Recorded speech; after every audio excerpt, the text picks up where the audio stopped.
Buenas tardes.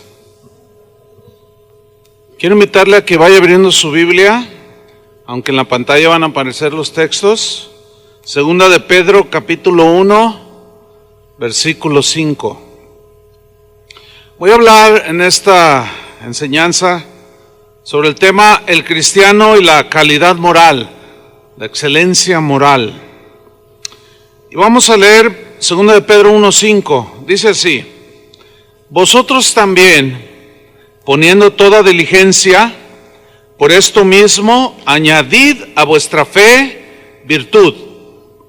A la virtud añade conocimiento, al conocimiento dominio propio, al dominio propio paciencia, a la paciencia piedad, a la piedad afecto fraternal y al afecto fraternal amor. Porque si estas cosas están en vosotros y abundan, no os dejarán estar ociosos ni sin fruto en cuanto al conocimiento de nuestro Señor Jesucristo. Aquí el apóstol Pablo está enumerando una serie de cosas que debemos de desarrollar en nuestra vida cristiana. En el versículo 3 y 4 del mismo capítulo, que es el contexto anterior a lo que leímos, allí el apóstol Pedro nos muestra cómo es que Dios nos ha dado todo para que nosotros podamos desarrollar eso que ahora nos toca a nosotros desarrollarlo. Segunda de Pedro 1:3 dice: como todas las cosas que pertenecen a la vida y a la piedad, o sea, todo lo que tiene que ver con Dios, en la devoción a Dios, las cosas espiritual, la madurez, el desarrollo, etcétera, el crecimiento. Dice, todo esto nos ha sido dadas por su divino poder, ya nos las dio, mediante el conocimiento de aquel que nos llamó por su gloria y excelencia, por medio de las cuales nos ha dado preciosas y grandísimas promesas, para que por ellas, esas promesas, llegaseis a ser participantes de la naturaleza divina, habiendo huido de la corrupción que hay en el mundo a causa de la concupiscencia. Quiero que noten cómo el apóstol Pedro dice que esas promesas que Dios ahora nos ha dejado después de haber creído, nos van a ayudar a vivir la vida, la clase de vida que Dios mismo tiene, dice, al participar de su naturaleza divina. Pedro, en este caso, nos está diciendo que, puesto que Dios en Cristo ya hizo su parte, que fue la parte más importante, murió por nosotros en la cruz. Y nosotros, al creer el mensaje del Evangelio, ahora, como creyentes, tenemos que ser diligentes en cultivar y desarrollar una vida espiritual, cuyos rasgos son los que nos acaba de describir el apóstol Pedro. A vuestra fe añádanle virtud, a la virtud conocimiento, al conocimiento dominio propio, al dominio propio piedad, a la piedad amor fraternal y al amor fraternal amor. Ahora bien, ¿quién va a desarrollar todo eso? ¿Dios o nosotros?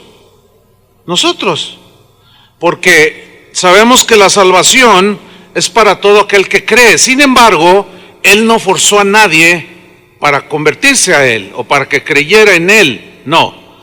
Y de esa misma manera tampoco Dios va a forzar a nadie a desarrollar eso que ya es nuestra responsabilidad hacerlo. Él ya nos salvó, Él ya nos trasladó las tinieblas a su luz, y ahora espera Él que nosotros nos involucremos en desarrollar estos rasgos del carácter. Puesto que ya Dios hizo su parte, entonces ahora nosotros debemos de poner nuestra parte. Por eso dice Pedro en 2 de Pedro 1:5, vosotros también, vosotros los creyentes también, nos incluye a todos, poniendo toda diligencia. Aquí esta palabra poniendo significa hagan su parte en el griego. O sea, como Dios ya hizo su parte, la más importante, en Cristo al morir por nosotros, ahora ustedes van a poner su parte en el desarrollo de su madurez. O sea, no somos robots que nos programó ya, nada más por programación, ya somos parecidos a Jesús. No, tenemos que poner nuestra parte según el texto, es lo que dice. Entonces Pedro dice que debemos aplicar todas nuestras energías para desarrollar esa serie de cualidades que acaba Pedro de describirnos, que acabamos nosotros de leer. Por eso dice, ahora ustedes, Dios ya hizo su parte, les dio promesas, ahora ustedes van a poner toda diligencia. Diligencia significa dedicación, celo, darse prisa en hacer algo. Entonces ustedes van a añadir con celo, con diligencia, por esto mismo dice, añadid. ¿Quién es el que va a añadir? ¿Dios o nosotros? Nosotros somos los que vamos a añadir a nuestra fe, ¿qué? Virtud. Nosotros somos los que vamos a trabajar en eso. Entonces Pedro hace esta lista que ya describimos y nos da a entender que estas cosas no se reproducen automáticamente en la vida de un cristiano, no. Requieren arduo trabajo de parte nuestra, porque la fe tiene que ir más allá de creer. La fe debe traducirse en acciones que nos van a ayudar a desarrollar nuestro carácter cristiano. Debemos de recordar Santiago 2:14, que ya hemos estudiado, cuando dice, hermanos míos, ¿de qué aprovechará si alguno dice que tiene fe y no tiene obras? O sea, no hay una demostración de que realmente eres una persona salvada si no tienes obras, ¿sí? Si no tienes dominio propio, si no hay conocimiento y muchas otras cosas más. ¿Podrá la fe salvarle? Pues no, tiene que haber evidencias de la fe. Como las evidencias que mostró Abel, que nos dice Hebreos 11:4, que por la fe Abel ofreció a Dios más excelente sacrificio que Caín. O sea, su fe se demostró en lo que hizo. ¿Qué hizo? Añadió a su fe una acción. Ofreció a Dios mejor sacrificio. O como en el caso de Enoc, que dice que por la fe, Hebreos 11:5, fue traspuesto para no ver muerte. Y no fue hallado porque lo traspuso Dios, se lo llevó, lo arrebató. Y antes que fuese traspuesto, tuvo testimonio de haber agradado a Dios. Es decir, Enoc añadió a su fe acciones que agradaron a Dios. Y Dios se lo llevó. Lo mismo sucedió con Noé. Lo que hizo Noé fue demostrar su fe construyendo un arca, ¿sí? Por la fe Noé, dice, cuando fue advertido por Dios acerca de cosas que aún no se veían, con temor preparó el arca en que su casa se salvase. Es decir, él tenía fe, pero añadió a su fe acciones que demostraron que él creía en Dios. ¿Quién construyó el arca? ¿Dios o Noé? Ahí está. ¿Quién ofreció el mejor sacrificio? ¿Dios? En el caso de humano, pues, ¿Dios o Abel? Abel. ¿Quién caminó con Dios? O sea, ¿Dios lo hizo como un robotito que caminó para que lo agradara? No. Él fue de su libre voluntad y su libre decisión. Y él decidió caminar 365 años que vivió en esta tierra agradando a Dios. Por eso en 2 de Pedro 1:5, que son los textos que estamos estudiando, dice Pedro, vosotros también, todos, cada uno de nosotros, poniendo su parte, poniendo toda diligencia, por esto mismo añadid a vuestra fe virtud. Digan todos virtud. Bueno, virtud, ¿qué significa aquí? O sea, tenemos ya una fe, una confianza plena en el Señor, que nos salvó, que nos acerca a Él. Tenemos pues confianza en que Él oye nuestras oraciones, y esa fe tiene que ser alimentada para poder demostrar que es la verdadera fe. Entonces, hay que añadir a la fe virtud. ¿Qué significa virtud aquí? La palabra griega que traduce virtud es arete, que quiere decir excelencia. Dice el diccionario que significa, que habla de excelencia moral, lo que podemos también definir como calidad moral. Y también habla de valor para hacer las cosas. En la versión Dios habla hoy y en la versión Palabra de Dios para todos, donde dice añadid a vuestra fe virtud, ahí esas dos versiones traducen virtud como buena conducta y tiene mucho sentido. Y cuando la definición de arete es valor para hacer las cosas, habla de, también tiene la idea de poder. Es decir, que alguien que tiene calidad moral tiene autoridad para enseñar, para decir, para reprender. Pero yo quiero enfocarme en lo que es la excelencia moral como la virtud que debemos de añadir a nuestra fe, que son acciones que demuestran que somos hijos de Dios. Le voy a poner unos ejemplos en la Biblia. Daniel era un hombre con calidad moral. ¿Qué significa esto? Que era un hombre íntegro, trabajador, honrado, pero un día Daniel fue acusado delante del rey Darío, pero las acusaciones eran falsas. Y esas acusaciones provocaron que el rey lo echara al foso de los leones. Y fue echado al foso de los leones. Pero Dios lo libró. Y miremos lo que el mismo Daniel dice en el capítulo 6, versículo 22 del libro de Daniel. Testificando, él dijo: mi Dios envió su ángel, el cual cerró la boca de los leones, para que no me hiciesen daño, porque ante él, o sea, ante Dios, fui hallado inocente. Y aún delante de ti, oh rey, yo no he hecho nada malo. Mira, para que alguien pueda decir esas dos expresiones, ante Dios yo era inocente, sabiendo que Él todo lo conoce, todo lo sabe, y aún delante de ti, para poder decir delante de ti, rey, yo no he hecho nada malo, tiene que haber una vida previa de acciones justas, ¿entiende? En otras palabras, de calidad moral para decir, yo soy inocente. Porque si, por ejemplo, tú vas a cualquier prisión, y yo he hecho, eso lo he comprobado, platicando a veces con los presos, ¿y por qué estás aquí? Todos son inocentes. No, yo no hice nada, estoy aquí, se equivocaron. Hay algunos inocentes, ciertamente, pero pues, la mayoría no lo son. Ahí están, pero dicen, no, yo no hice nada, y se justifican. Entonces, jamás, miren, este pasaje, o este versículo, este episodio en la vida de Daniel, nos enseña una cosa muy importante.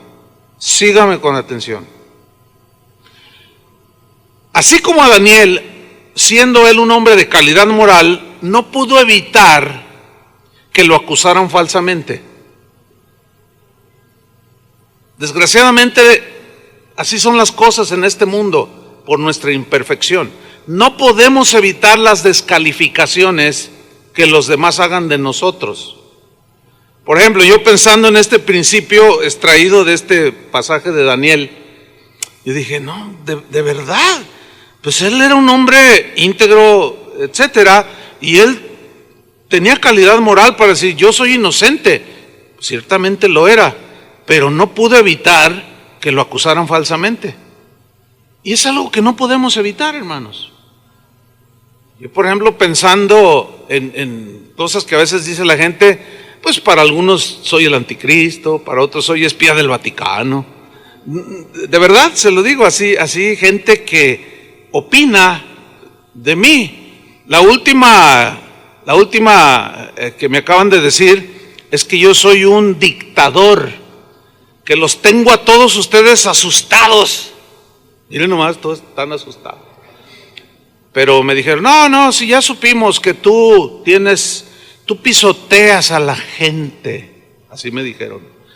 Los que están a tu alrededor han testificado que tú eres un dictador. Y yo, híjole, pues tengo añales trabajando con los mismos. Pero bueno, eso es algo que no podemos evitar, hermanos. Ahora, hay algo muy importante también tomado de este pasaje de Daniel.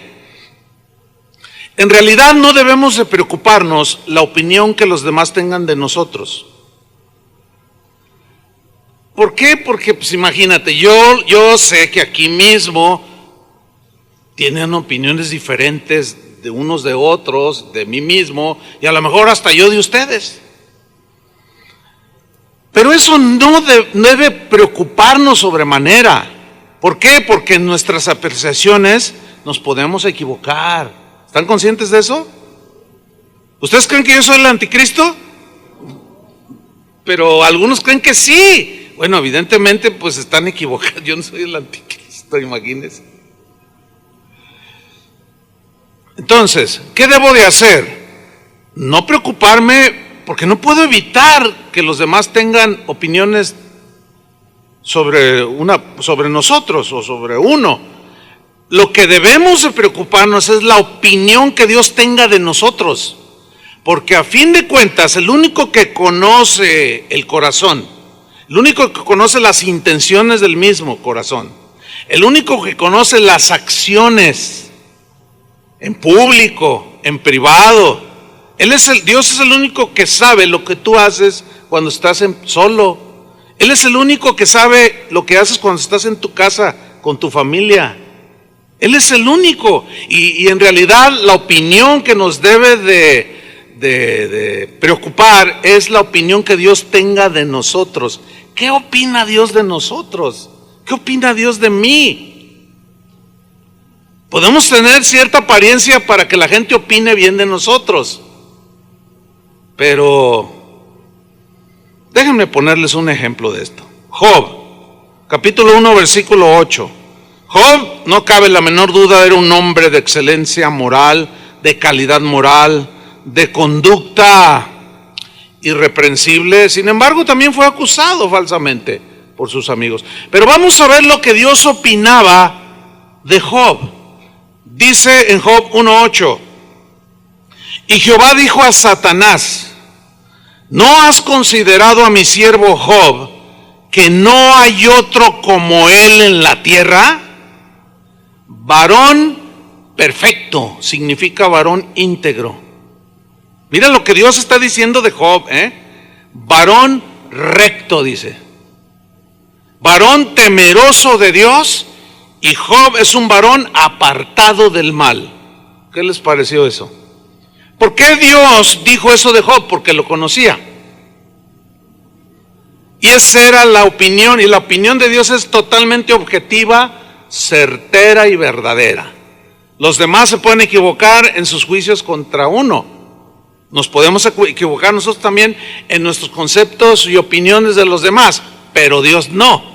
De tal manera que nos debe pasar a segundo término la preocupación de qué piensa la gente de mí. La gente que no tiene a Dios, o la gente del mundo que decimos, ellos están muy preocupados cómo se ven cuando se visten, porque ay, ¿qué van a decir de mí? ¿Cómo se ven? ¿Qué clase de ropa traen? No, yo quiero de marca para que, ay, si no, para provocar buena impresión y que la gente hable bien de mí. Nah, imagínate darle gusto a la gente. En primer lugar, te sale carísimo. Y en segundo, no le vas a dar gusto a nadie. Y hay una máxima dentro de la moda lo que te acomoda. Pues, ¿qué tienes que andarle dando gusto a la gente con cómo vistes para que opinen bien de ti? Eso es tan superficial. Deberíamos de preocuparnos qué opina Dios de nosotros. Ahora, ¿cuántos de ustedes harían este ejercicio espiritual? ¿Cuántos de ustedes se atreverían a ir con Dios y a decirle, Señor, ¿qué opinas de mí? ¿Cuántos lo harían? 1, 2, 3, los cuento con los, ¿qué pasó? Los demás no le saquen, como dicen por allí. Bueno, pues es que se trata de añadirle a nuestra fe que virtud, excelencia moral. Entonces, si cualquiera de nosotros va con Dios y le dice, Señor, yo sé que tú tenías una opinión de Daniel, de Enoc, de Abraham, de Moisés y de Job. Señor, ¿qué piensas de mí? ¿Quieres que te diga una cosa? Te voy a decir la verdad. Porque Dios no quiere quedar bien con nadie. Dios no está viendo, ay, a ver qué piensan de mí mis hijos. No, Él es Dios, Él es absoluto. Y te va a decir lo que piensa de ti. Ahora vamos a imaginar, vamos a echar la imaginación a volar. Ahí está alguna hermanita por allí, va con el Señor. Señor, el pastor dijo, yo quiero que tú me digas, quiero hacer ese ejercicio. ¿Qué piensas de mí, Señor? Y nomás le hace así como, ay, ¿verdad? Así como, Señor, ¿qué opinas de mí? Y el Señor te va a decir, y quizá te diga, mira, lo que pienso de ti es que eres muy chismosa. Necesitas aprender a controlar tu boca. ¿Ya viste todo lo que provocaste en la escuela? No, pero no, conmigo no te puedes justificar. Fue tu lengua. Mira, quiero que conectes el cerebro con tu boca. Antes de hablar, conéctalo, piensa lo que vas a decir. Tanta metida de pata, hija, no me da mucha gloria.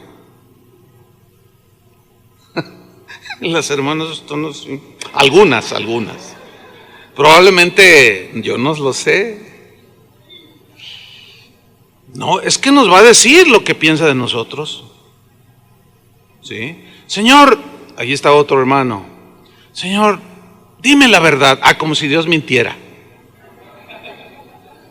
¿Qué piensas de mí? Mira, ¿de verdad quieres que te diga lo que pienso de ti? Sí, Señor, dime. Dice, mira, yo te he bendecido, pero eres bien agarrado. No sueltas. No eres generoso. Y ¿sabes una cosa? No me estás reflejando. ¿Yo codo? Sí. Yo te he bendecido de más y tú no has sido capaz de ayudar al que viste que no tenía hambre.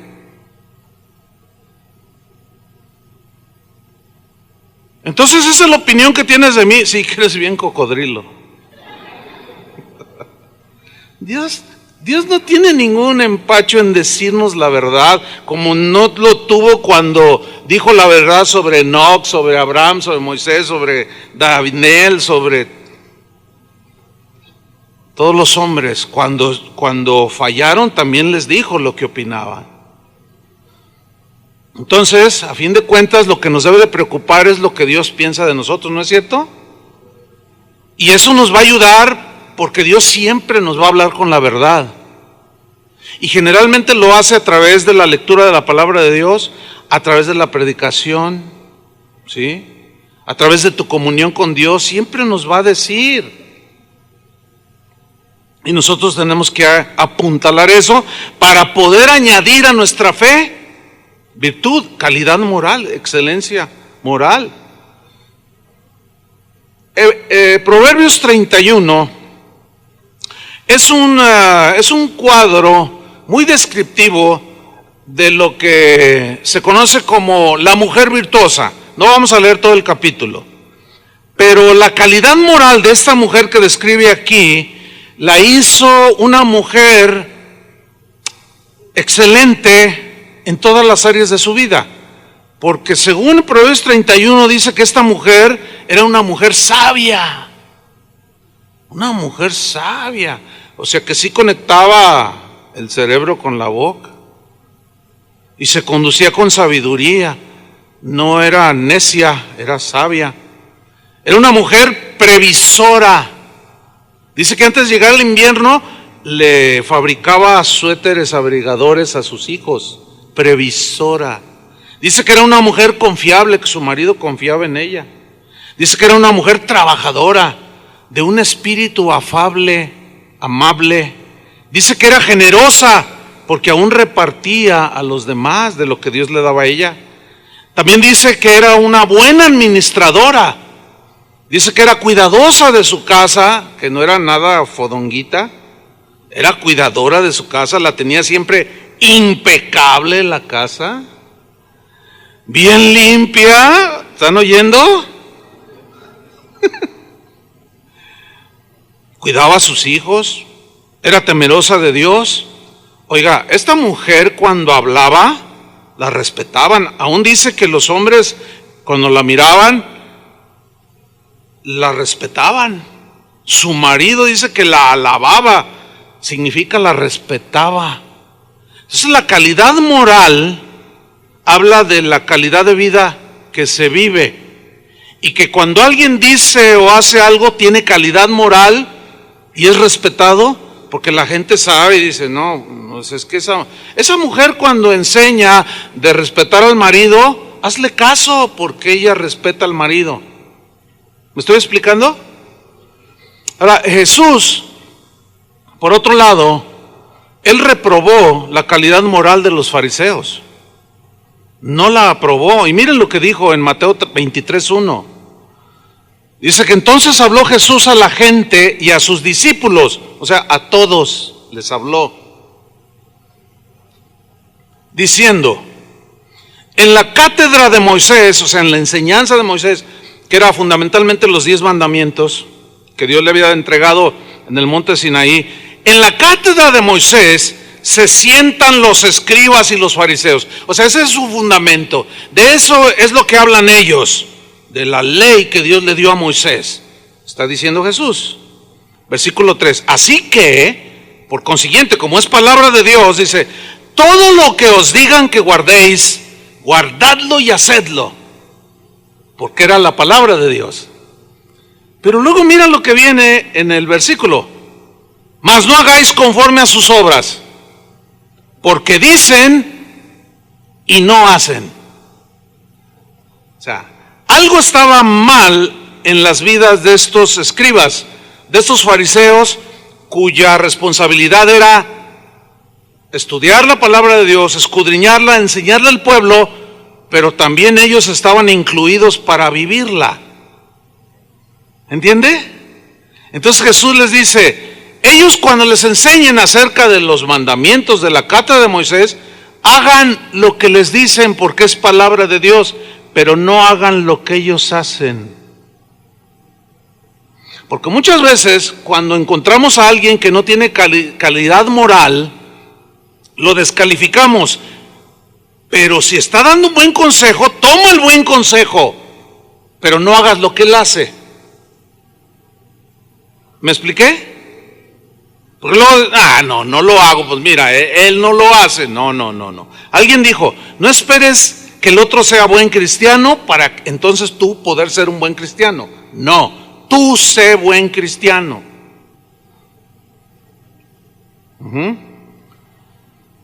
Dice el versículo 4, porque atan cargas pesadas y difíciles de llevar, y aquí ya está refiriendo a esas enseñanzas que ellos habían añadido a la ley, como lavarse las manos, hacer rituales que Dios nunca dijo, o darle otro significado, ¿sí? Dijo, estos atan cargas pesadas y difíciles de llevar y las ponen sobre los hombros de los hombres, pero ellos ni con un dedo quieren moverlas. Mira qué listos.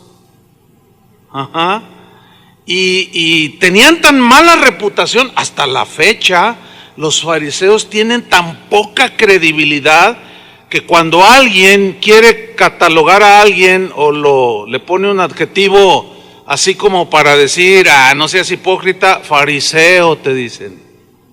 ¿No es cierto? ¿Por qué? Porque eso es lo que proyectaba un fariseo, dice y no hace. Quiere el aplauso, Jesús dijo, no, ustedes no sean como los fariseos, cuando oren, háganlo en secreto, no se paren en la esquina. ¡Oh, Padre! Así oraban.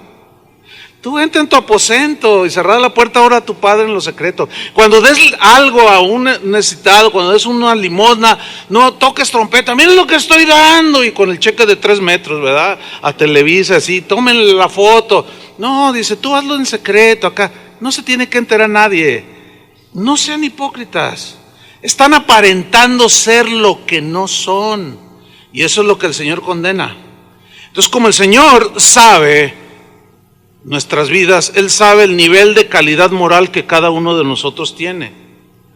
Pero aquí es donde empiezan los problemas. ¿Por qué? Porque alguien sin calidad moral que pretende corregir y enseñar a alguien, pues ¿qué cara tiene de hacerlo? ¿Me explico? Eso es lo que el Señor está tratando aquí. Ahora, vamos a Mateo capítulo 7, versículo 1, donde Jesús advierte a sus discípulos a que si no tienes calidad moral, no puedes corregir a nadie.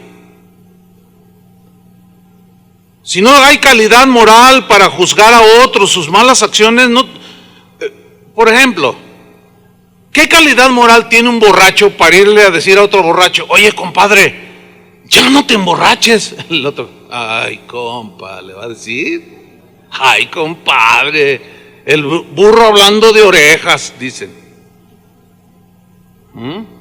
Si tú eres un adúltero, se supone que no debe de haber de esos aquí, ¿no? Pero ya ven. Y ves que un amigo tuyo muy querido de pronto se enrola por allí y tú dices: ay, está cometiendo un grave error, dice. Y vas y tú le dices: oye, compadre, ¿cómo se te ocurrió meterte con otra mujer? ¿Qué te va a decir tu amigo? Ay, ¿tú qué me vienes a decir si tú haces lo mismo? En otras palabras, no tienes calidad moral para venir a decirme. Entonces se pierde credibilidad, no hay confianza, y así como los fariseos, que hasta la fecha, si oye fariseo, es alguien que no se le tiene confianza, es alguien que dice y no hace. Y esto me recuerda a la pues mala, yo diría no mala, malísima reputación que tienen, no todos, hay sus honrosas excepciones, de los políticos. Cuando tú oyes hablar a un político que está en campaña, que dice: yo sí les voy a pavimentar las calles, lo primero que haces es, y volteas a ver a tu esposa: ¿estás oyendo? Le haces, Y yo sí, si tú votas por mí, y yo voy a aumentar el salario, y yo voy a hacer lo otro, y tú te quedas. Y no falta quien diga: son políticos. ¿Por qué? Porque están tan desprestigiados. No todos, hay honrosas excepciones, pero en realidad muy poca de la población tiene confianza en las promesas de los políticos. ¿Por qué? Porque dicen y no hacen. Yo, mire, desde que me acuerdo, tengo 60 años de edad, aunque se me ven 40, como de 40. Y desde que yo era niño, mi padre le gustaba la política y todo eso, y él veía programas políticos o leía, y yo le preguntaba, y de ahí creo que estoy al tanto pues de la política. Y desde que yo era niño, he escuchado lo mismo de siempre. Ahora, los políticos no son igual en todos los países. Hay países donde los políticos, por ejemplo en Suecia, entramos a ver el parlamento allí y te dejan entrar para ver, y estaba una guía de turistas y Tony Martín del Campo le preguntó: oiga, ¿y aquí en Suecia cuando un candidato a alcalde, gobernador o hace sus promesas al pueblo, si no las cumple, ¿qué le hacen? Inmediatamente se le destituye? O sea que el político en ese tipo de países, por eso son países, les llaman del primer mundo, donde las cosas funcionan mejor. Dice, porque el político que llega a una alcaldía, una gobernatura, etcétera, hace su propuesta, sus promesas, y una por una tiene que cumplirlas. Y si no las cumple, conforme él prometió, lo echamos fuera. Y nomás nos quedamos viendo así, y otros 2, 3 aztecas que andaban allí, nomás nos miramos y así, nomás suspiramos. Así como, porque sabemos que aquí no pasa nada. Eso es muy lamentable, ¿no? Yo les he comentado que cuando ando así en países que no es el mío, México, la gente pues, te escucha hablar, ¿no? Y tiene uno su peculiaridad en el timbre y todo. Y inmediatamente cuando uno habla, estás en una tienda y voltean y te preguntan, ¿de dónde eres? Yo ya me la pienso. Aunque ahora con esto del grito de independencia te vuelve a salir lo patriótico, ¿verdad? Pero luego me acuerdo de cómo somos en realidad y se me pasa. Pero la verdad, hermanos, miren, en cuanto digo de México, lo primero que dicen, ay, que en México son muy corruptos, ¿verdad? No, la verdad, a mí sí me da vergüenza. Y sí a veces evado de dónde. Pues a ver, ¿de dónde soy? ¿De qué tengo cara? Pues de nopal. No, no sé. No, y sí evado, porque la famita que tenemos, hermanos, pues déjeme decirle, la famita que han agarrado los cristianos del siglo XXI, ay, se quedaron muy serios. Primero jajaja y ahora. La famita que hemos agarrado los cristianos no es muy buena, ¿eh? Es más, ahora el oficio de pastor tan honroso que es servir a Dios, imagínate, ahora ya también se la piensa uno para decir, ¿y usted a qué se dedica? Doy consejo familiar, porque si digo pastor, los que se roban el dinero, los que le sacan el dinero a la gente,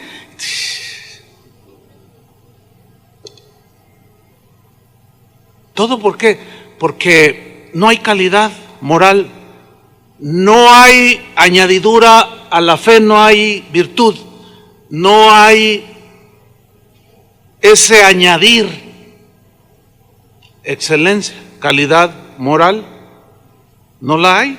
Mateo 7:1, Jesús advierte a sus discípulos sobre la falta de esa calidad moral para juzgar a otros y les dice, no juzguéis para que no seáis juzgados.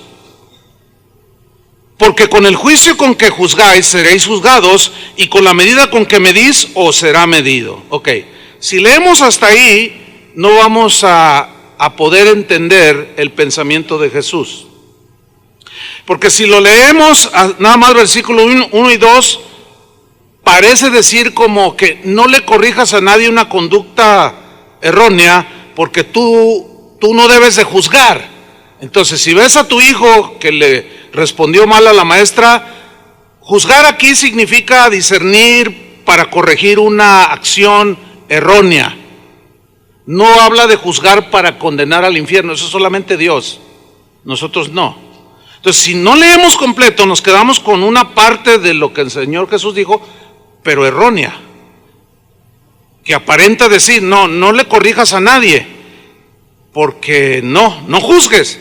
Se fijan, este es un dicho que ahora es muy entre los cristianos de hoy, cuando hay una violación a la palabra de Dios, hasta herejías, y alguien dice, no, estás equivocado, no juzgues, es lo primero que dicen, tú cállate y no juzgues, porque entienden que al leer no todo el pensamiento de Jesús, sino solo esa parte, parece decir eso. Pero sigamos leyendo para ver qué quiso decir Jesús. Dice el versículo 3, ¿y por qué miras la paja que está en el ojo de tu hermano y no echas de ver la viga que está en tu propio ojo? Mira, aquí la metáfora de paja y viga significa los errores o aún los pecados. Y aquí paja en el ojo de tu hermano se ve de este tamañito en la enseñanza de Jesús. Se ve este tamañito, contrario al que está juzgando al de la paja, que está haciendo lo mismo, que está reprendiendo al de la paja, su pecado o su error, pero lo está reprendiendo, pero él está haciendo lo mismo. Y el Señor metafóricamente dice, en ti es peor, en el otro es una paja en su ojo, y en tu ojo es una viga de este tamaño. Dice en el versículo 4, ¿o cómo dirás a tu hermano, déjame sacar la paja de tu ojo y he aquí la viga en el ojo tuyo. Y miren la opinión de Jesús. Versículo 5. ¿Cómo le dice? Hipócrita. ¿Por qué hipócrita? Porque quería corregir algo en alguien, pero que él mismo lo estaba haciendo. Volvemos al ejemplo del borracho. El borracho que pierde toda la noción y amanece tirado, y después ya cuando se la cura con una michelada y ya está más o menos compuesto, y luego ve al amigo o ve al hijo que se emborracha. No te emborraches, no seas hipócrita, borracho. Eso es lo que está diciendo Jesús. O sea, Él no está prohibiendo corregir o corregirnos los unos a los otros.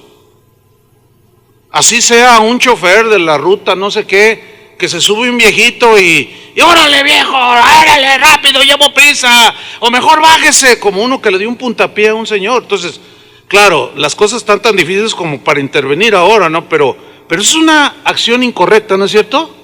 Bueno, entonces si alguien se levanta y le dice, oye, cálmate, ¿por qué haces eso? No debes hacer, es un anciano, déjalo que se suba, espérate, respétalo. Bueno, es una corrección justa, ¿no es cierto? Pero resulta que este que está corrigiendo le da patadas a su esposa. Eso es a lo que se refiere Jesús. No tienes calidad moral para reprender al chofer de la ruta, no sé qué, en Guadalajara. No tienes calidad moral. Más bien, añádele a tu fe virtud. Arregla tus conductas. Porque mira, dice en el versículo 5, saca primero la viga de tu propio ojo, o sea, arregla tu situación.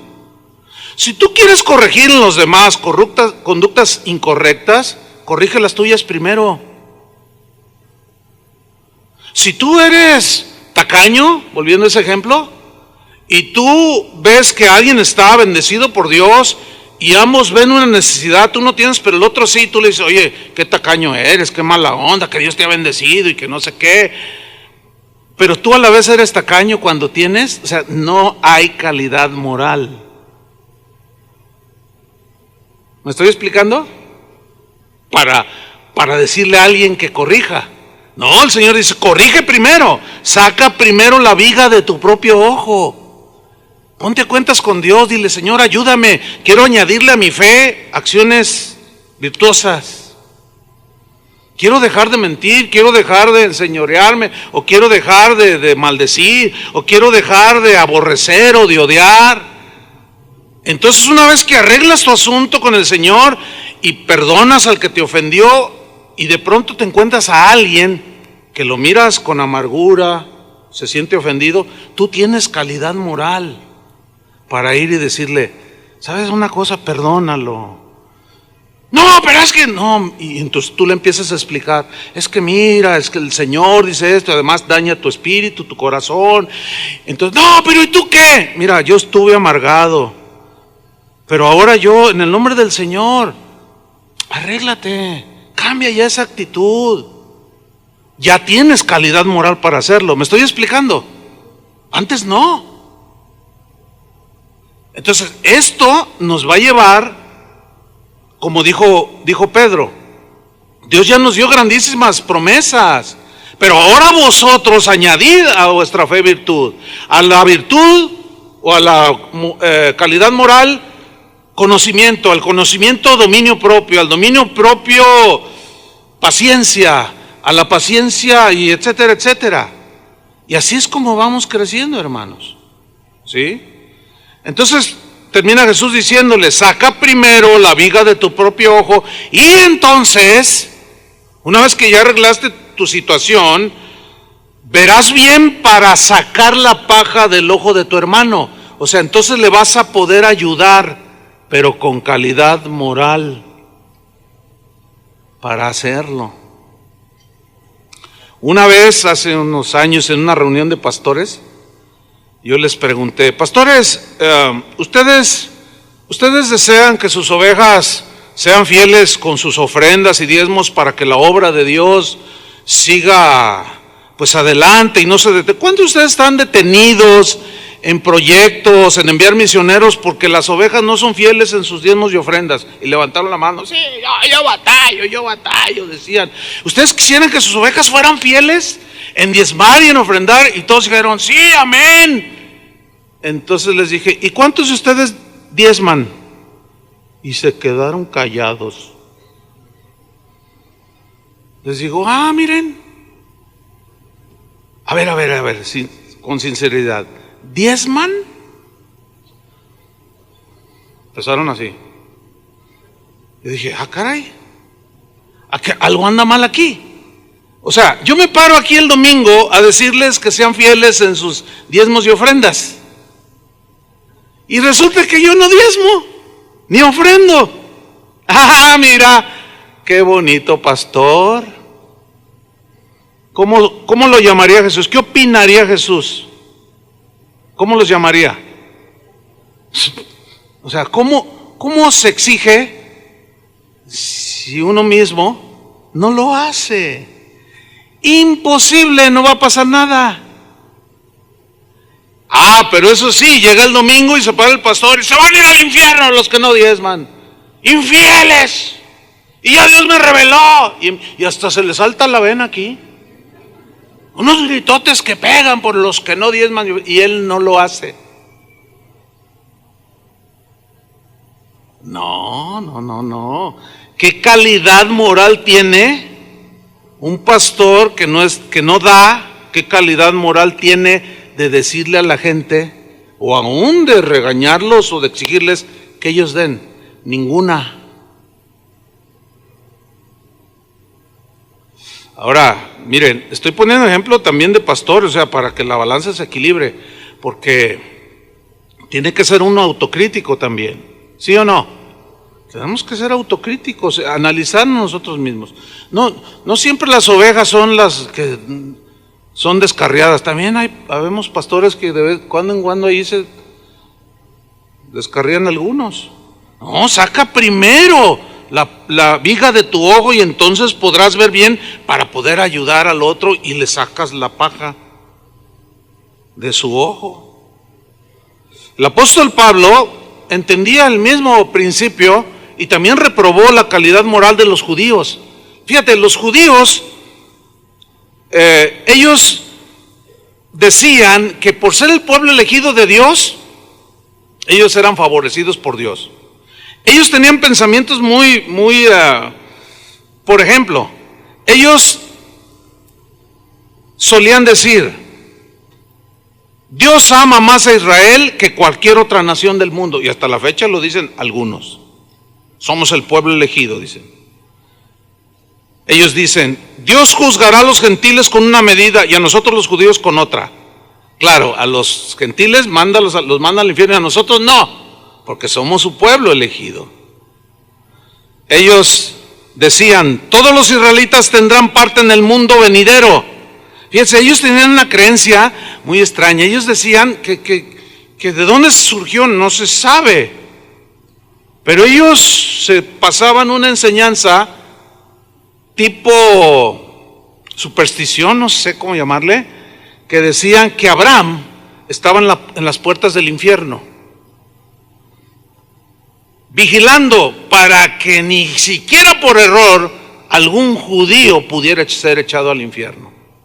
Podían ser los más malos, los más pecadores, los más malvados, pero no debían ser echados al infierno. ¿Por qué? Porque era el pueblo elegido de Dios. Hazme favor. O sea, pues ¿de qué privilegios gozan? No. Fíjate, y eso es exactamente lo que el día de hoy algunos dentro del cristianismo están pensando, igual que los judíos de aquel tiempo. Piensan que porque ya se sienten privilegiados, se sienten únicos, pueden hacer lo que les da su gana, pero nada los va a tocar. Pero el apóstol Pablo los desengaña, y miren lo que les dice en Romanos capítulo 2, versículo 1. Dice, por lo cual eres inexcusable, oh hombre. Aquí se refiere a los judíos en primera instancia. quien quiera que seas tú que juzgas, pues en lo que juzgas a otro, te condenas a ti mismo, porque tú que juzgas, ¿qué? Haces lo mismo. Alguien acertadamente dijo que cuando el dedo acusador apunta así de manera, pues, despiadada, al infierno es su destino, y con el dedo así, 3 te están apuntando a ti. Tú apuntas con uno, pero hay 3 apuntándote a ti. Y la verdad es que es muy común cometer ese tipo de errores entre nosotros, porque podemos aparentar ser lo que no somos. ¿Sí saben eso, no? Sí se puede aparentar. Pablo le dijo a Timoteo que vendrán hombres que tendrán apariencia de piedad. Apariencia, o sea, es algo que se parece, pero lo que en realidad son, Dios lo sabe.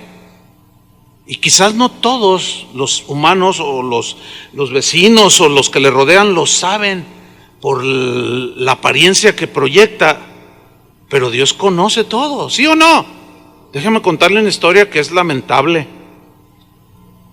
Casi de recién llegados a este auditorio, pues hace más de 20 años, recibí una llamada que una hermana estaba agonizando en el hospital. Y fui a verla. Este matrimonio, cuando yo los encontraba o platicaba con ellos, hagan de cuenta que ellos estaban, yo venía y los encontraba y luego él la abrazaba a ella. Y luego, ay cariñito, le daba besos y la apretaba, y ay mi vida. Y luego, hola hermanos, ¿cómo están? Pues aquí con mi amor de mi vida, decía él, ¿no? Yo decía, ay, que este hermano se ve que ama a la hermana, ¿verdad? Y delante de la gente así era. Pues recibo esa llamada y voy al hospital. Y cuando voy a entrar al cuarto, él va saliendo. Pastor, dice, qué bueno que viene, mi viejita se me está muriendo, le dan 1 semana de vida. Entonces entro y él se acerca con ella. Amorcito, amorcito, aquí está el pastor. Estaba ella pues dormida. Entonces le acaricia y le da un beso y la abraza y luego, ¿qué pasó? ¿Qué pasó? Aquí está el pastor. Y dice, ¿quieres agüita? Lo que tú quieras, mi vida, dime, yo aquí estoy como siempre te he servido toda la vida. Y yo dije, ay, esta hermana hasta el último día de su vida está cumpliendo bien. Entonces, ya la hermana abre los ojos, pastor, y ya empezamos a platicarlo. Me dice, en un momento me dice, acérquese. Y yo me acerco y me susurra al oído, dígale a mi marido que se salga unos minutos, quiero hablar con usted a solas. Oye, hermano, tu esposa dice que si te sales un momento. Claro, aquí estoy, amor, velando la puerta. Sí, sí, y se sale, ¿no? Entonces, dime hermana, dice, hermano, y empieza a llorar. Dice, mire, ya es tiempo de decirle. Dice, mire, no quiero irme a la presencia del Señor con esta amargura. Dice, pero le voy a decir la verdad, mi marido es un hipócrita. Toda la vida me ha maltratado. Toda la vida no le gusta la comida y me la avienta así. Me ha dado puntapiés. Me dice que soy la peor mujer del mundo. Y yo, a ver, yo estaba totalmente desconcertado. ¿Cómo? Si siempre, ay cariñito, ay mi amorcito. Sí, era pura finta. Era pura apariencia lo que este hombre hacía. Yo me la creí, pero Dios no. Entonces dice, no quiero irme, pastor, sin que ayúdeme a orar, yo quiero perdonarlo. ¿Te quieres poner bien con él? Dice, sí, pero le tengo que decir en su cara delante de usted. Adelante. Y abro la puerta. Hermano, ven, pásate ya. Y amor, ¿qué dice? Un vasito de agua. Y yo ya así como, híjole, ni sabe lo que le espera ahorita. Lo siéntate aquí, hermano. A ver, hermana, empieza. Y lo dice: mira, viejo, ya es tiempo que decirle al pastor quién eres realmente. Eres un hipócrita. Siempre mentiste, siempre es una apariencia, pero tú bien sabes que a solas me maltratabas, me maldecías, me decía que era la mujer más fea, hasta llegar hasta a golpearme con tus pies, o sea, patearla. Me aventabas la comida que no te gustaba. Dice, y yo por años te he odiado. Y oyendo que te dije, ay, Dios mío. Y le decía, no hallaba qué hacer el hermano. O sea, pastor, ¿no? Le digo, mira, hermano, ya es tiempo de dejar de fingir. Arréglate con tu mujer ahorita. Y se hinca. Ay, mi vida. Y yo cuando lo vi dije, ay, Señor, no, mejor me salgo. Porque yo dije, no quiero caer en el error de juzgar algo, porque yo no veo su corazón, pero si me pasó por la mente, ¿será sincero? Fíjense cómo va perdiendo uno la credibilidad. Entonces ella le pide perdón. Perdóname porque te he odiado todos estos años. Nunca fui feliz a tu lado. No, hermano. Terrible aquello. Y bueno, él lloró desgarradoramente, la verdad. Y bueno, ya oré con ellos y todo, y salgo yo, oré con ella, vengo en el trayecto, a punto de llegar a mi casa y recibo una llamada de uno de sus hijos. Mi mamá se acaba de ir con el Señor. Nada más estaba esperando, fíjate. ¿Te imaginas? Ya eran grandes de edad. ¿Te imaginas cuántos años fingiendo? Pero eso sí recuerdo. Él llegaba a veces, hermano, ¿por qué permite que gente haga esto? ¿Por qué permite que las mujeres entren aquí con esas vestimentas tan impúdicas? Era bien. La opinión del Señor respecto a esas personas, ¿cómo es? Es difícil decirlo, ¿no? Pero ¿cómo es? ¿Cómo les dijo a los fariseos? Entonces les dice aquí Pablo, dice, pues en lo que juzgas a otro te condenas a ti mismo, porque tú que juzgas haces lo mismo. Versículo 2, mas sabemos que el juicio de Dios contra los que practican tales cosas es según verdad. En otras palabras, sí o sí vendrá un juicio, si no te arrepientes. Y dice el versículo 3, y piensas esto, oh hombre, tú que juzgas a los que tal hacen, y haces lo mismo, ¿tú piensas que tú escaparás del juicio de Dios? ¿Cuál es la respuesta? Pues no. ¿Pero qué les hacía pensar a los judíos que iban a escapar del juicio de Dios? Porque ellos se sentían los elegidos de Dios.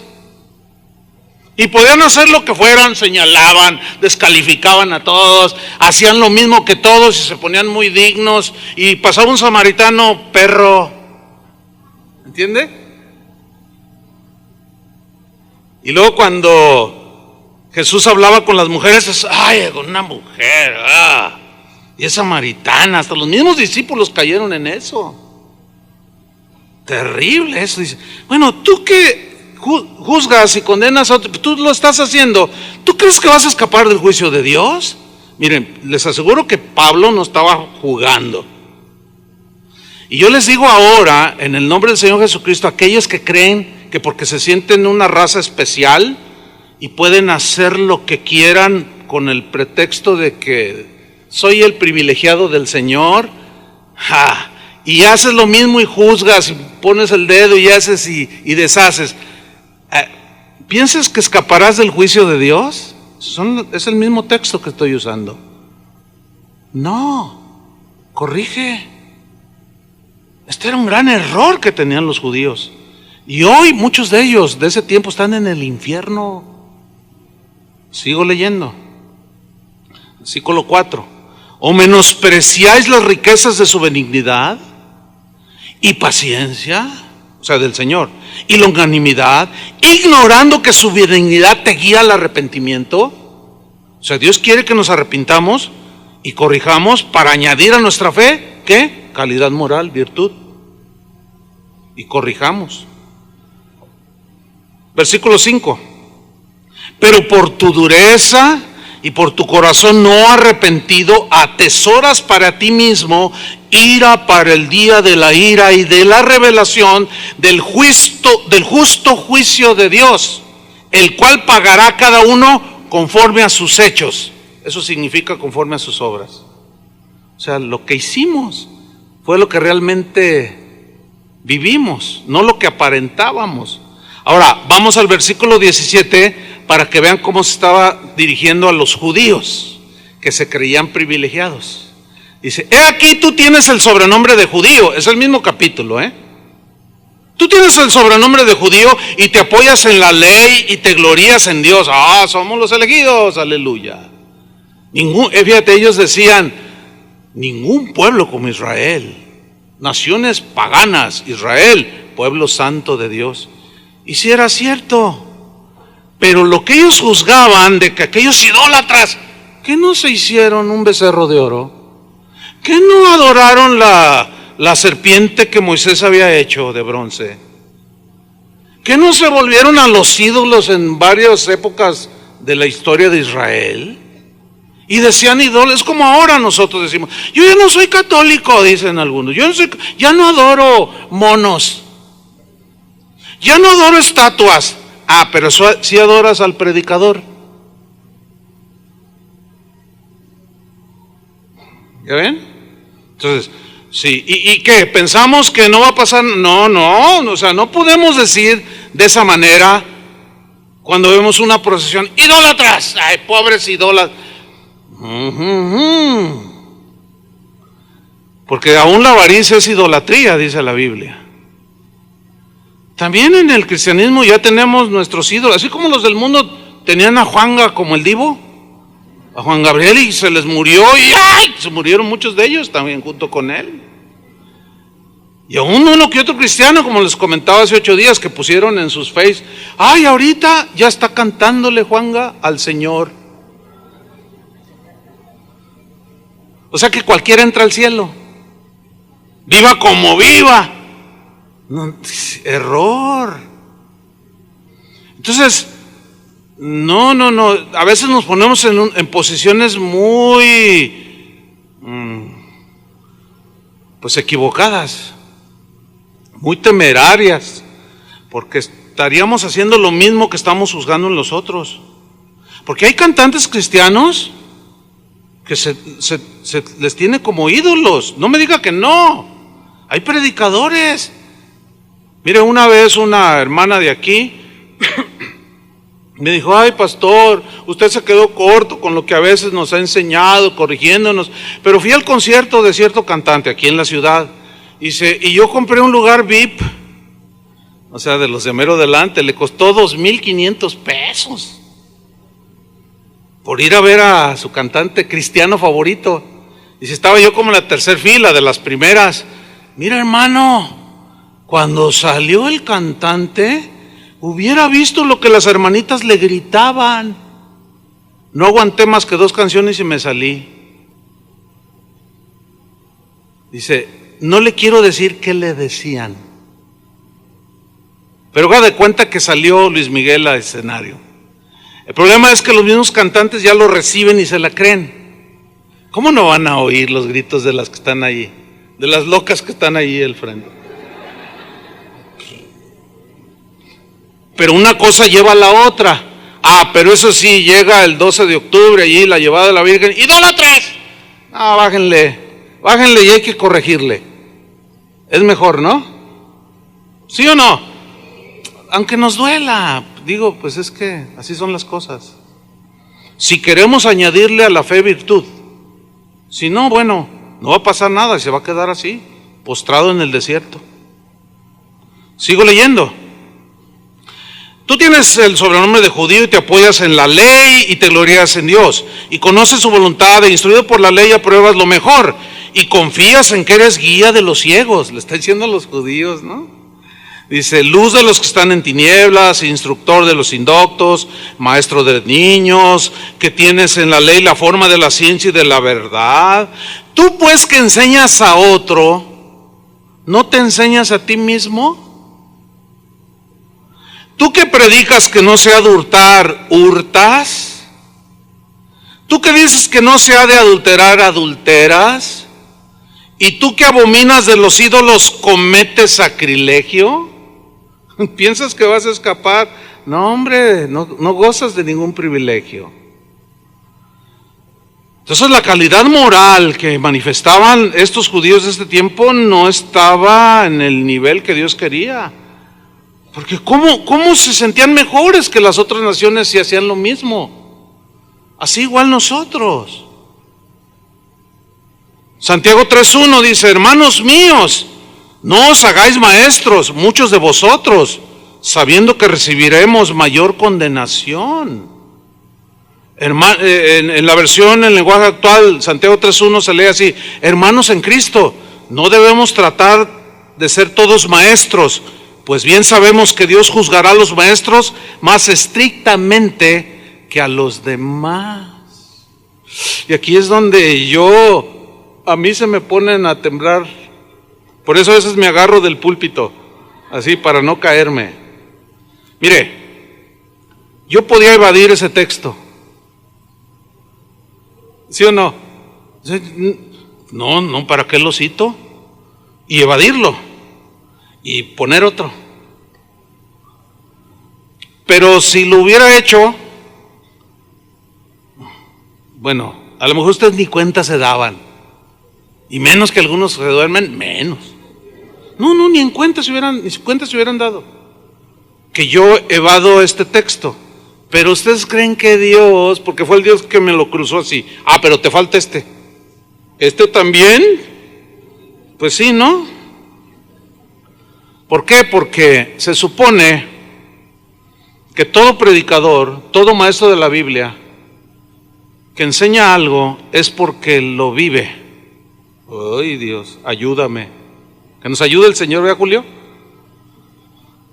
Sergio, todos los pastores.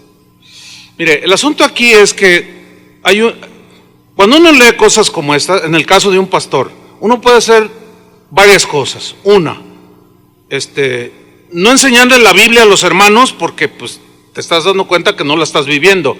Y les empezamos a enseñar psicología, historias, cuentitos, pero se cita un versículo pero nunca se explica.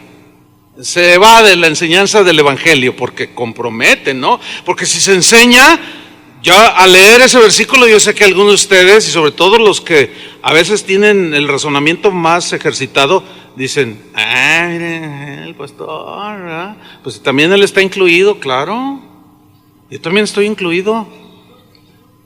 Y el otro extremo es ser tan cínico, pero tan cínico, como pararse aquí y exigir que obedezcan al Señor y el predicador no obedecerle. Ese es ser cínico. ¿Cuál es el término medio? Ser como cualquier oveja, vivirlo. Si un predicador habla del perdón, él no tiene que tener ningún resentimiento contra nadie, ¿sí o no? Si un predicador habla de amar a los enemigos, y si su enemigo tiene hambre, le da de comer. Ustedes cuando escuchen a cualquier predicador, de quien sea, empezando por los de aquí, escuchen, ustedes ya den por un hecho que él ya le dio de comer a su enemigo que tenía hambre. ¿Me estoy explicando? Entonces, él está haciendo un ejemplo. Híjole, pues es un paquetazo, hermano, porque resulta que como seres humanos nos equivocamos también como ustedes. El problema está cuando no estamos bien conscientes de que todos fallamos. Y ciertamente un pastor tiene que ser muy paciente para con las ovejas que constantemente causan problemas, se portan mal, y uno tiene que ser paciente. Ayer estaba hablando con una persona que entró en una situación muy difícil en su familia Y miren, hermanos, cada reunión serán unos 6 meses a la fecha. Cada reunión al final se acerca conmigo a platicar. Yo ya sé de qué. Entonces un hermano me dijo, oye, ese brother, así me dijo, ese brother siempre con su rollo, el mismo rollo. Así me dijo. Yo le dije, ¿sí conoce su rollo? Sí, pues ya habló conmigo también. Pero, bótalo. No, espérame, le digo. ¿Cómo bótalo? No le hagas caso. Le digo, no. Así sea cada reunión, porque yo estoy teniendo un seguimiento con él. ¿Cómo votarlo? Sí, me canso de estar, usted se cansa de estar sentados hora y media, yo me canso de estar parado hora y media, así es que estamos igual. Usted se va y descansa, pues nosotros a veces andamos saliendo a las 5 de la tarde aquí. Pero ¿te imaginas? ¿Te imaginas, por más sencilla que sea una oveja? Bueno, pues una oración aunque sea, ¿no? ¿Sí o no? Pues eso es lo que espera el Señor que nosotros hagamos. Bueno, a mí Dios me va a pedir cuentas. Yo quiero rendirle buenas cuentas. Entonces yo lo corregí y le dije, no, mira. No, sí. ¿Oíste el mensaje? Sí. Ay, ¿cómo le hizo así? Le digo, no, está bien. O sea, yo fui paciente con él. Pero a veces, de allá para acá no hay mucha paciencia. O sea, hay un concepto de que un pastor nunca debe de equivocarse, y en el momento en que se equivoca, ya, adiós. Total descalificación. Y no, eso también es impiedad. O sea, no hay misericordia, no, tiene que ser, no hay otra manera en que podamos caminar y llegar juntos a nuestro destino, más que soportándonos con paciencia los unos a los otros en amor, para poder todos entonces ir añadiendo a nuestra fe virtud, excelencia moral, calidad moral, para entonces podernos ayudar los unos a los otros. Amén, hermanos. Entonces, en aquellas cosas que no estamos de acuerdo, antes de estirar el dedito, hay que pensar, oye, ¿y eso mismo no lo estaré haciendo yo? Porque entonces no hay calidad moral para decir nada. Y si la tuvieras y decides decir algo, hazlo con mansedumbre, con misericordia, considerándote a ti mismo, no sea que tú también vayas a ser tentado. Y todo esto nos va a ayudar, hermanos, a caminar, añadiendo cada día a nuestra fe virtud, a la virtud conocimiento, al conocimiento paciencia, la paciencia, etcétera. Y vamos a ir creciendo y madurando. Ahora, finalmente, hermanos, ¿cómo nosotros podemos ejercitarnos para añadir a nuestra fe virtud o calidad moral? Pablo nos dice cómo. Filipenses 4:7. Y terminamos, dice, y la paz de Dios, que sobrepasa todo entendimiento, guardará vuestros corazones y vuestros pensamientos en Cristo Jesús. Dios guarda nuestro corazón, nuestros pensamientos en Cristo Jesús. Aquí yo quiero poner énfasis en donde dice pensamientos. ¿Por qué? ¿Dios piensa por nosotros o nosotros pensamos por nosotros mismos? A ver, razonen un poco. Pensamos por nosotros mismos. Ahora, en ese razonamiento que Dios nos dio, que esa es la imagen y semejanza de Dios, leemos la Biblia, que son los pensamientos de Dios. Entonces nosotros somos los que nos vamos a alinear a los pensamientos de Él, estar acorde, pero es de manera voluntaria. Nunca es impositiva de parte de Dios. Entonces yo soy el que tengo que elevarme a los pensamientos de Él. Él nunca se va a rebajar a los míos. Yo soy el que tengo que subir el nivel, ¿cierto? Porque mis pensamientos no son vuestros pensamientos, dice el Señor. Los míos son más altos, son mejores que los vuestros. Entonces, ¿cómo hacer para elevar? Meditar. Pablo nos dice en el versículo 8, dice, por lo demás, hermanos, todo lo que es verdadero, todo lo honesto, o sea, todo lo verdadero es todo aquello que es la verdad, que lleva la verdad de Dios en Dios, etcétera. Dice, todo lo honesto, habla de excelencia de conducta cristiana, todo lo justo, habla de rectitud, habla de imparcialidad, conducta recta delante de Dios y de los demás. Y aquí quiero detenerme 30 segundos. Miren, cuando, por ejemplo, está una madre y tiene un hijo, lo tiene en la escuela. El niño hizo una travesura grave, hizo algo grave, o que hay que ponerle cuidado. Entonces le mandan la queja a la mamá y por naturaleza, la reacción natural es ponerte de parte de tu hijo. ¿Sí o no? Natural. Llegas tú a tu casa, está tu tío, tu abuelo, entonces alguien dice, oigan, no, que acusaron a fulano de tal, y tú sin investigar nada, ya te inclinaste a tu tío. Eso es natural. Totalmente natural. Pero aquí viene la enseñanza. El hecho de que sea natural no significa que sea justo y recto. Porque si tú te pones, si te gana tu naturaleza humana y te inclinas hacia el culpable, porque es tu familiar o es alguien muy apreciado, es injusto. A eso se refiere cuando dice, todo lo justo, en eso pensad, todo lo justo. Es decir, tú vas a analizar la situación de tu hijo, te van a poner las evidencias, la directora, y su hijo necesita ser corregido. Entonces, aunque sea tu hijo y tu naturaleza humana se inclina a protegerlo y que nadie te lo toque, aquí está. Tú le añades virtud a tu fe y empiezas a practicarlo justo cuando dices, no, sí, mi hijo. Entonces hablas con tu hijo, hijo, tú te portaste mal, hiciste esto. No, y empieza a llorar, no me quieres. Sí te quiero, hijo, pero no está bien lo que hiciste. ¿Me están entendiendo? Miren, si alguien agrede a mi esposa, por naturaleza yo la voy a defender. Si alguien agrede a uno de mis hijos, por naturaleza yo lo voy a defender, o viceversa. Pero si esa agresión es producto de algo que realmente hizo mi hijo, el tío, qué sé yo, y yo aún así me dejo inclinar, eso es injusto. Y no estaría juzgando con rectitud. ¿Sí entendieron?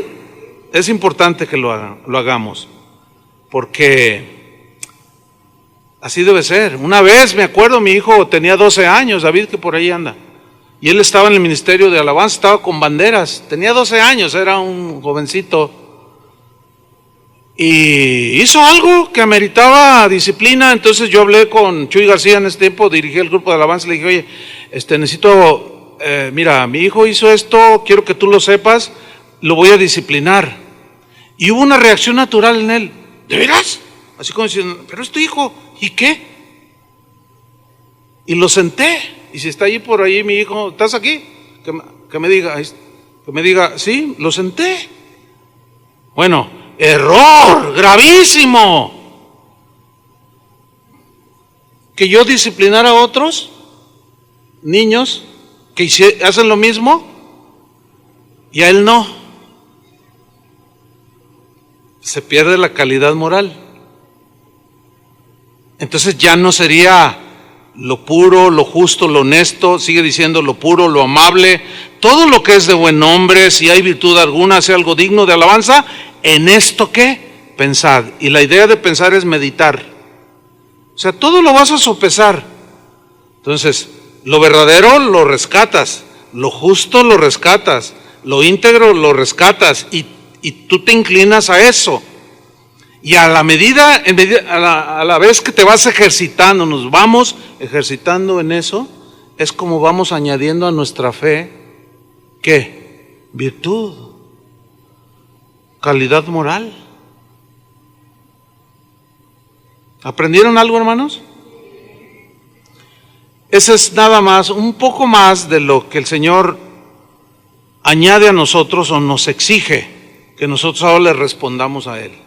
¿Cuántos están dispuestos? Pónganse de pie. Vamos a orar. Señor, te damos muchas gracias. Gracias por tu palabra, Señor. Gracias porque tú hiciste lo que nosotros no podíamos hacer. Nadie se puede salvar a sí mismo y tuviste tú que enviar a tu Hijo Jesús. Hizo todo lo que concernía a la salvación. Llegó el mensaje del Evangelio para todo aquel que cree. Y por tu gracia, Señor, creímos y fuimos salvados. Pero ahora tú esperas de nosotros